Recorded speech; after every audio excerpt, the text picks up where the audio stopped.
Hey, Greg. Hey, Jen. What are you listening to this week?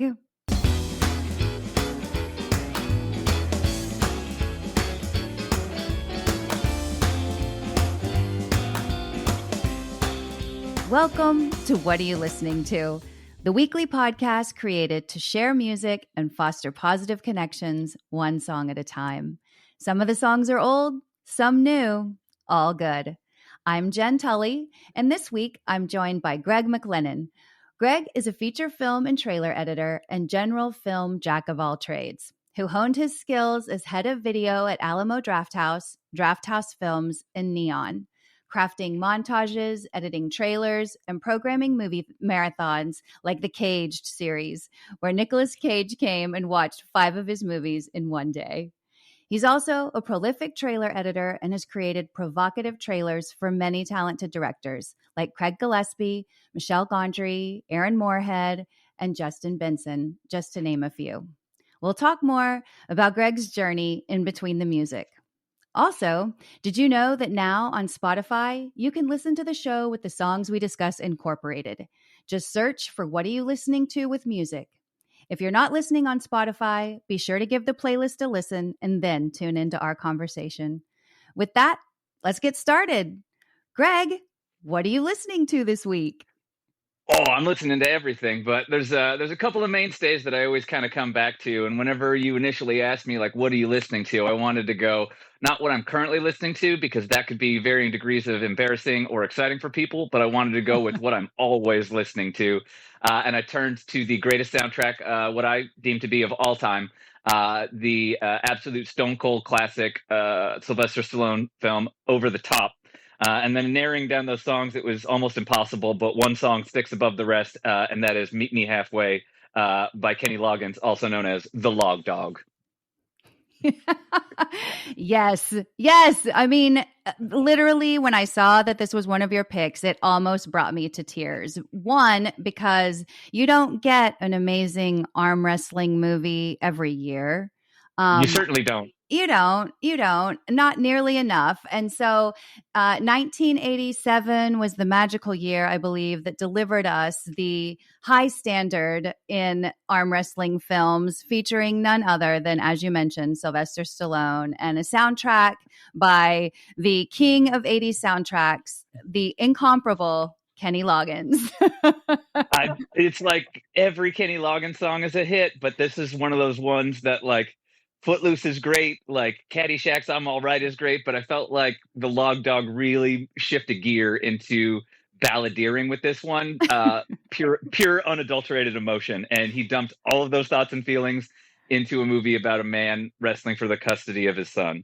Exactly. And like with zero irony or veiled metaphor. Like it's basically exactly like Rocky, except he's driving a truck, and instead of like rooting for and pulling for his wife and Adrian being the main person that is like driving him, it's his son and getting his son back. So I have to give them like props too for just basically like a copy paste of the same movie, except where you say that. It's an entirely different film for me. Yeah. What's amazing is that's one of the final films that came out of the studio canon. It was like that, Masters of the Universe, and Superman 4, and then they went bankrupt from bankrolling what ultimately proved to be not box office successes. But no, like I grew up with Over the Top, and it was one of those like really, really like personal kid movies that I grew up and kept revisiting, going, nope, it's still great. And as fate would have it, somebody actually reached out to me to edit a trailer for a movie called The Golden Arm, which is a female arm wrestling like comedy narrative about a baker who has a golden arm and enters into an arm wrestling tournament.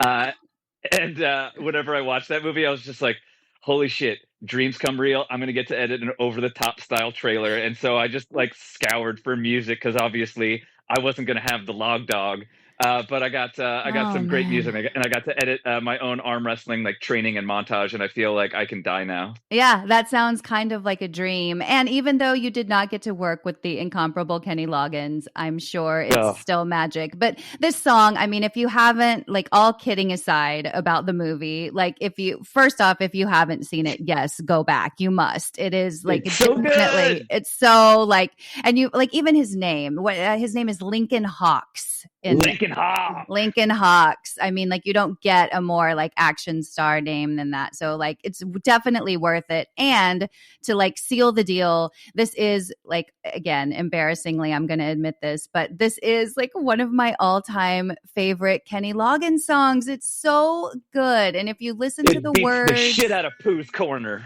it does. Like, forget about Pooh. I never want to hear Pooh Corner again. I want to hear this one over and over. And the funny thing too is that, well, there are many funny things, but I was listening to our playlist in the car the other night, like belting this one out, like singing. I was having a car concert for sure. I still knew every word. I probably haven't listened to this song in 30 years and I still knew every single word to it. I'm belting it out. We're stopped at a stoplight and I'm like, if like my dash cam or something is recording right now and I die, this is going to be the most embarrassing way to go out. Like when people say, who's your coolest friend? It's never like the chick in her car crying to Kenny Loggins. Like that's not the coolest I girl would like you to know. interject and let you know that if I got a phone call and somebody told me my dear friend died while belting out Kenny Loggins' Meet Me Halfway while driving in a car, I'm like, God, she must have died doing what she loved because I can't think of a better out than going out by dying that way. Yeah, you're right. Like that would have been a super awesome way to go out for me. But I was thinking like all the people that love me, like anybody that ever said I was cool has to like eat their words now because this is maybe maybe not I how mean, they I had feel like I don't envisioned. want to talk too much about the movie and keep it about the music, but I feel like it bears mentioning that Sylvester Stallone literally reaches into his truck and puts on just a smorgasbord of the most wonderful t-shirts that I've ever seen. Well, I think we talked about this too. There is an amazing New York like sleeves cut off T-shirt that he wears with suspenders. That's like Yeah. actually kind of a classic. If I could get my hands on that T-shirt, I would definitely. There's a website that's Sylvester. It's slystalloneshop.com, where you can buy almost all of the apparel that he's ever worn in his movies, like factory like made remakes of stuff. So like you can get that shirt, you can get it as a tank top, you can get it as the deep V. Stop. Well then Yeah. now everybody like next time anybody sees me, I'm the girl wearing the Sylvester Stallone merch. Everyone. At least I won't have to walk up to you and be like, "Excuse me, I just came by to compliment your shirt," and I can just say, "Hey, Jen." Exactly. No introduction required. Not, not when you're wearing a shirt that's so deeply seated in a movie that nobody has seen, and then having an Exactly. offshoot detail of it. That just lets me know that you're cool from the get-go. Right? Then that's how we find our people. That's how weirdos find each other. And they Oh, thought that they were just making a profit. But no, yeah, like that no. movie, I mean, like the use of that song in that movie is a uniquely like good thing because it's clear that they got like a great Kenny Loggins song and then it's just montaged in. And I feel like Sylvester Stallone movies are pretty famous for like being hard on their sleeves, sometimes to a fault. But like they all have great montages and like Over the Top is basically Rocky 4 for me in that you get an absolute banger of a soundtrack with a whole bunch of really great sweaty muscly like music videos.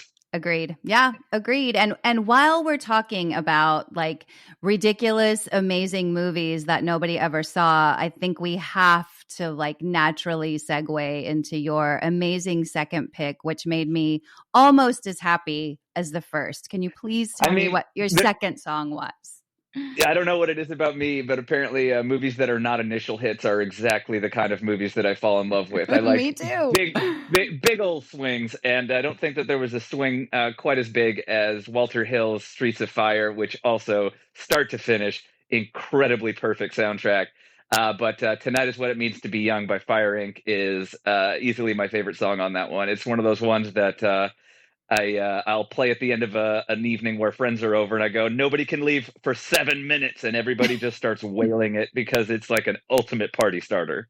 It is. It's so good. And it's like almost 7 minutes of pure 80s magic. Like you almost can't get more 80s for me than this movie. And again, like even the way it opens, like for those of you that haven't seen it, like it starts and it says a rock and roll fable, another time, another place, right? So already you're just like, what am I about to What watch? it does that incredible thing that like directors that made movies in the 80s were obsessed with the 50s the way that directors today Yep. are obsessed with the 80s, and Yep. nobody today is incorporating that kind of 50s-ness to it the way that 80s movies did. And I feel like there was just something pure and unadulterated about Streets of Fire, because you're like, does this take place in the future or does this take place in the 50s 60s? I have no idea. It, And it's just, yeah, it's like a steamy, gross, sweaty, like awesome movie that's got incredible music in it. And like it's insane. Like Walter Hill like had this movie take place in this like rainy, dark night of a place, and then he shot it all on like the Warner's backlot, where he just like put garbage bags over the top, and everybody was just sweating the entire time in a movie where nobody's supposed to be sweaty. And then Willem Dafoe's walking around in like pleather like overalls and riding a overalls. motorcycle. Yeah. And that's another thing to talk about as well. Like the cast, like I could say I list off cast members from this and everybody knows who they are. It's Willem Dafoe. It's Diane Lane. It's Michael Paré. It's Rick Moranis, Ed Begley Jr., Bill Paxton, Elizabeth Daily, Amy Madigan, Rick Rossovich. Like, I mean, everybody's in this movie, yet nobody saw it. One, like only it what definitely was not a box office success. And No. it's so good. It's just like it's Well, so silly and crazy and like you're watching it and you're just like what am I even seeing? And well, there's in in between all of it, yeah, like you said, you have this amazing soundtrack. You have like this great music. And I have to shout this out because I always like loved this too about it. Diane Lane, she lip syncs in the movie, but she's supposed to be the rock star that's singing for the band. And her band name or her stage name is Ellen Aim. Ellen Aim and and the the Attackers. Yeah, Yeah. like and the Yeah. attackers are the cool guys. But yeah, no, like it's crazy because you watch a movie called Streets of Fire from the '80s, and your first impulse is to think of Bruce Springsteen. And Yes. apparently, Bruce Springsteen had that song all set to go, and it hadn't come out from him yet. And then whenever they like filmed the finale of the movie at like the punk rock club where Diane Lane like sings triumphantly "Streets of Fire," and then the boss was like, "Oh, I thought I was going to be singing it. Nobody sings the boss but the boss," and so they had to scramble and write a new song in 3 days and rebuild the set for like over millions of dollars just to re-record Diane Lane singing a different song but with the same enthusiasm and all the people there. And it's just like bananas. Like you're like, yeah, sure, that movie won't ever make money if they're just putting bad money over good, but boy, is it a special, like completely cohesive vision that is a timeless classic for me. I have a gigantic Yeah. poster of it in my living room. It's insane. And yes, definitely the finale, the tonight is what it means to be young scene when she finally like belts this song out after all of the hardship and trials and tribulations they've been through in not quite past, not quite future New York City, I wherever mean, that's they how may you. be. I, But I like to think of it that it takes place in the Warriors universe, where like the right. Warriors is what New York's like, and this is what Chicago's like. Totally. It's so, so good. And so if you've not heard this song, if you've not like taken a dive into Streets of Fire, please do, because this one will like bring the 80s back in maybe the most authentic way ever in terms of I mean, I just would like just everybody go to Discogs and buy the soundtrack. I swear to God, if you don't love it, I'll buy it from you and I will just amass copies of it because it's the ultimate gift for anybody.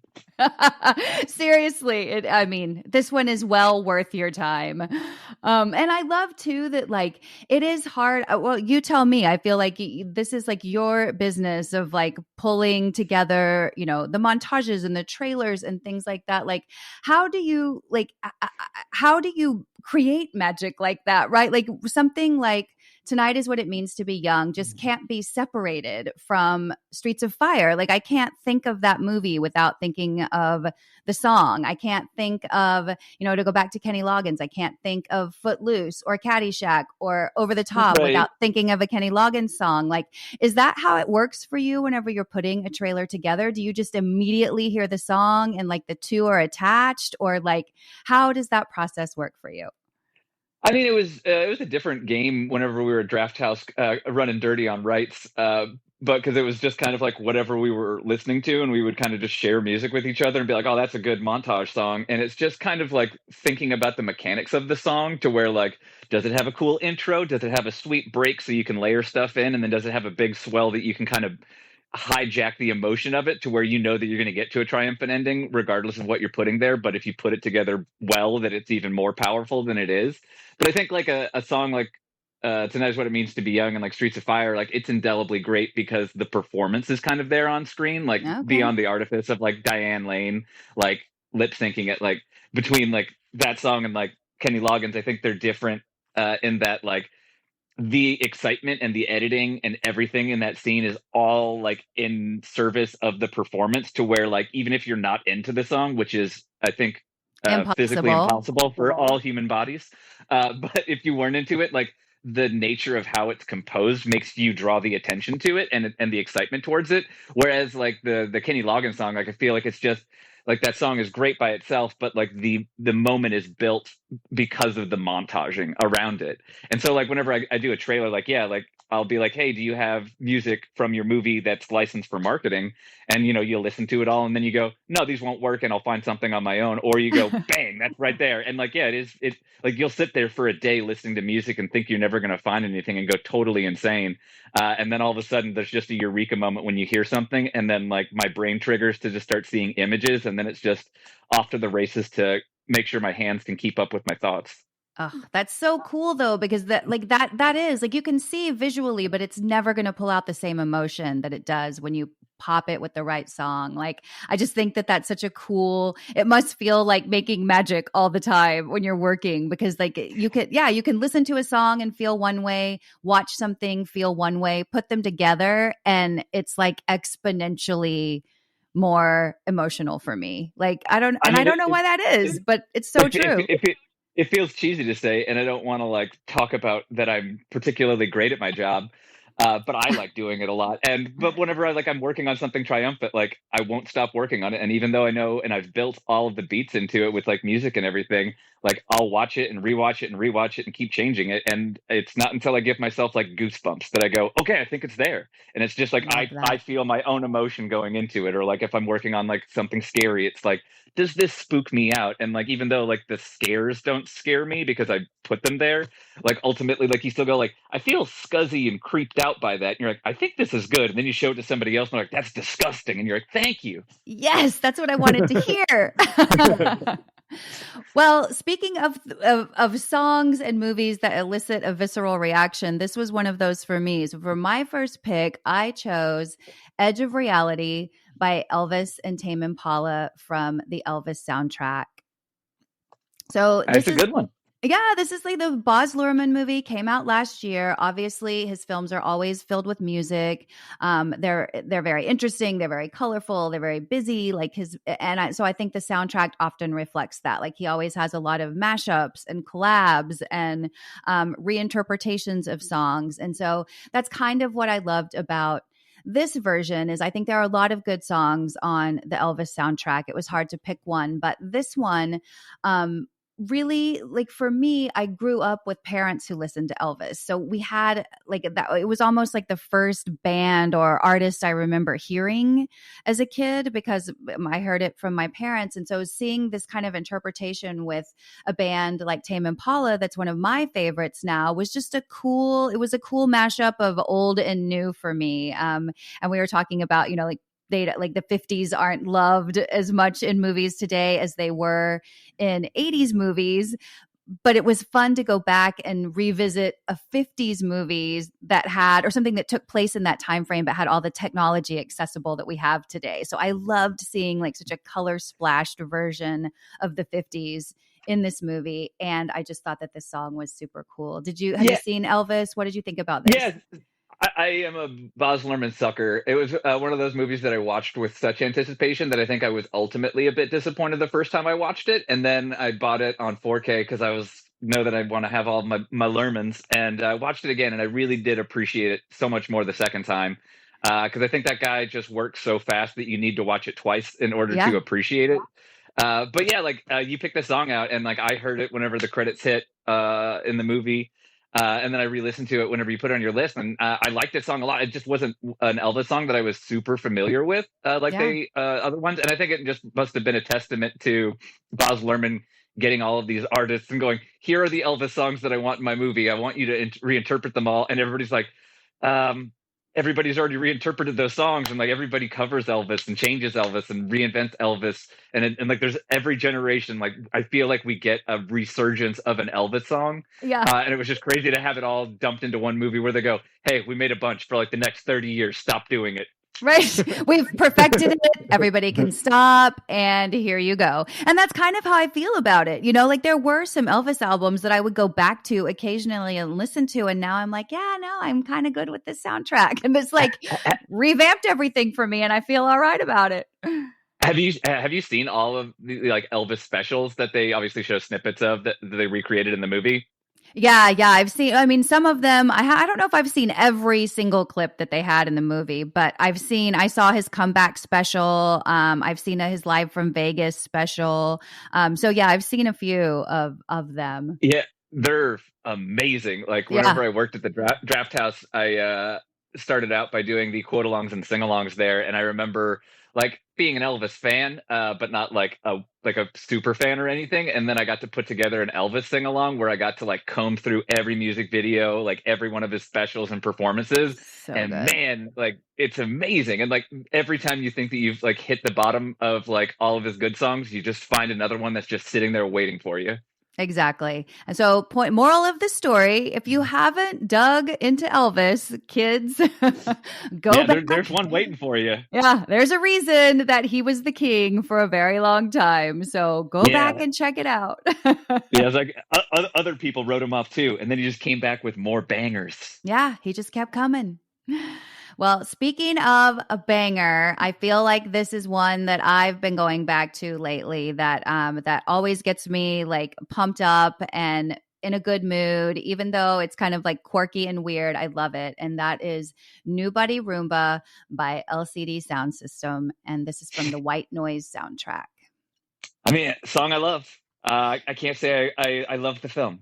Yeah, you know, same kind of feeling about it. Like I thought it was super interesting. I love Adam Driver. I love Greta Gerwig, but you got to be down for some weird in this one. Like I feel, and not weird, like not cohesive weird. I'm like, there were parts where I think that when you and I were talking before we started recording, you said something that is so true. It's like you watch the whole movie to build up to this super amazing music video at the end, right?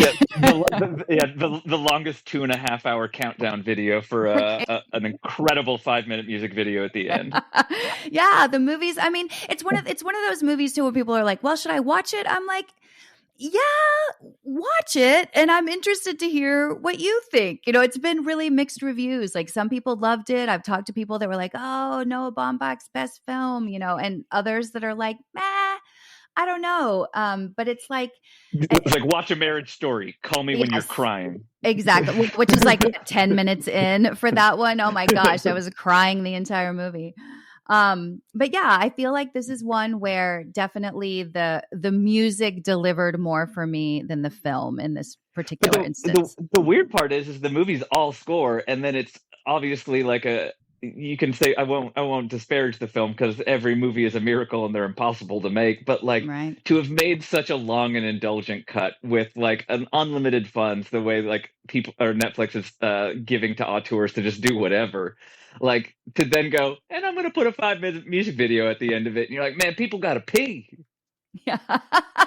I didn't want to leave during the credits, and I didn't like the movie, but I sat all the way through it just going, wow, where was this kind of creativity for the rest of the movie? Yeah. Yeah. And where is this sort of like cohesion? I think that's what it was for me, is like I was thinking I was going to get one thing, and then that storyline kind of didn't pan out, and then it goes another direction, and that like it's definitely it's about the song. That's how we'll leave it, Greg, right? That's nice and kind and not disparaging. And if you ever just want to see Andre Benjamin dance and shake some cookies, like it's a GIF that I just send to people. People are like, "What are you doing today?" And it just means I'm staying home and eating cookies. That's right. And looking cool doing it, man, in the middle of a grocery store.